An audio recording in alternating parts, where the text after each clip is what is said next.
Quando o mal vem de cima. Capítulo 5. O Deus do Velho Testamento é provavelmente o mais desagradável dos seres em toda a ficção. O ciúme e o orgulho do mesmo o leva a um mimado e imperdoável controle dos mais fracos, com evidente sede de sangue e desejo de limpeza racial.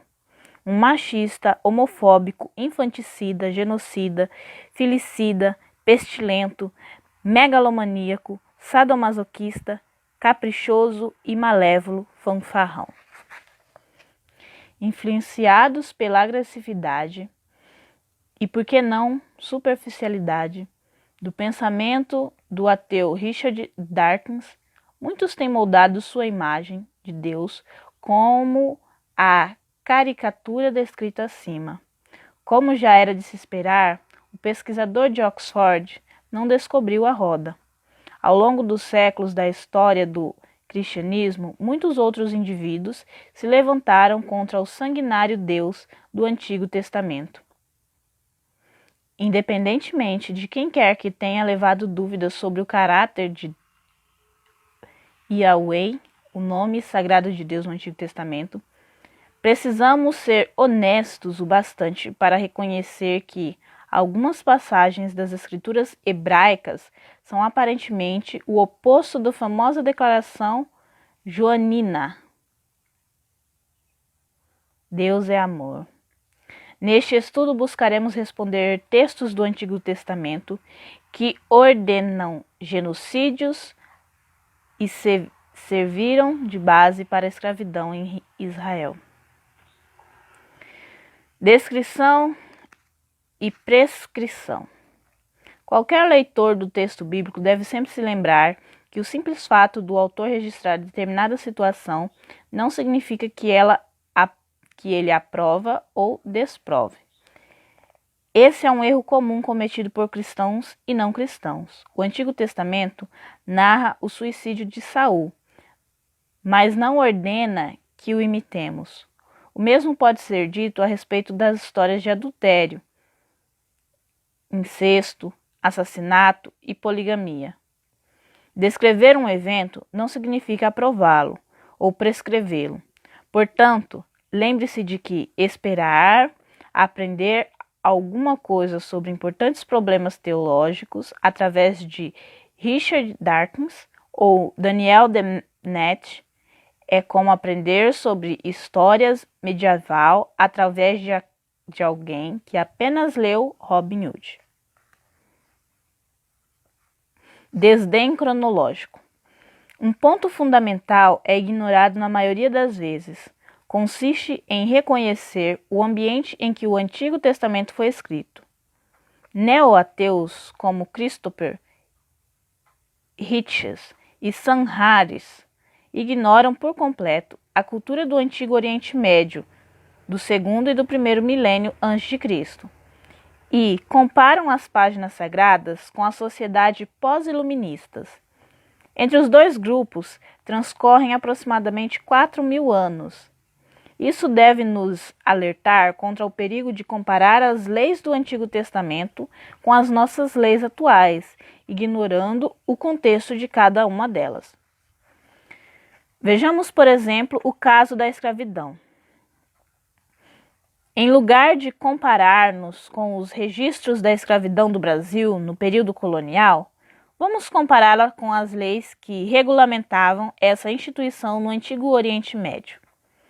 Na lei mosaica, sequestrar alguém para ser vendido como escravo era um crime punido com pena capital. Um escravo hebreu devia trabalhar apenas 6 anos para pagar sua dívida, sendo liberado no 7º ano sem pagar nada. Além disso, ele devia receber do seu proprietário alguns animais e alimento para começar a vida novamente. Durante seu período de serviço, o escravo ou a escrava teria um dia de folga semanal, o sábado.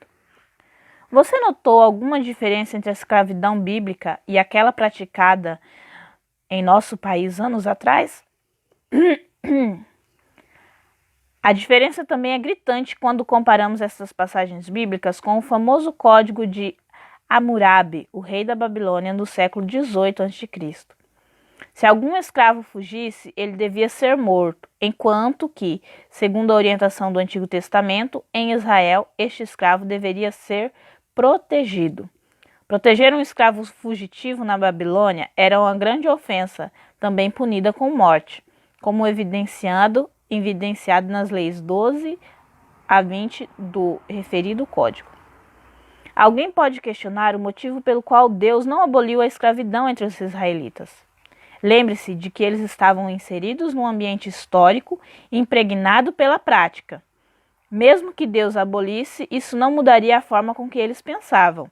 Imagine o árduo processo cultural para tornar a Arábia Saudita em uma democracia.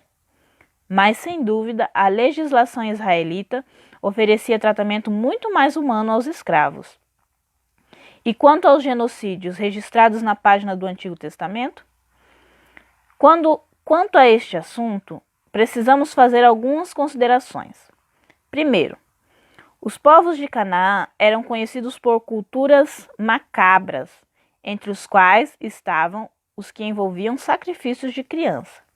Segundo, ao contrário do que alguns possam pensar, Deus foi paciente com este povo, dando-lhe mais de 400 anos para abandonarem essa prática perversa.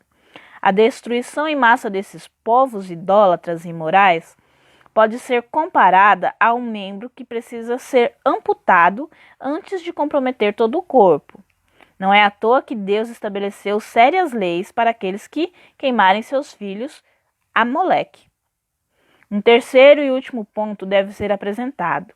Em Deuteronômio 20:10 é dito que antes de qualquer batalha, a paz deveria ser oferecida à nação inimiga.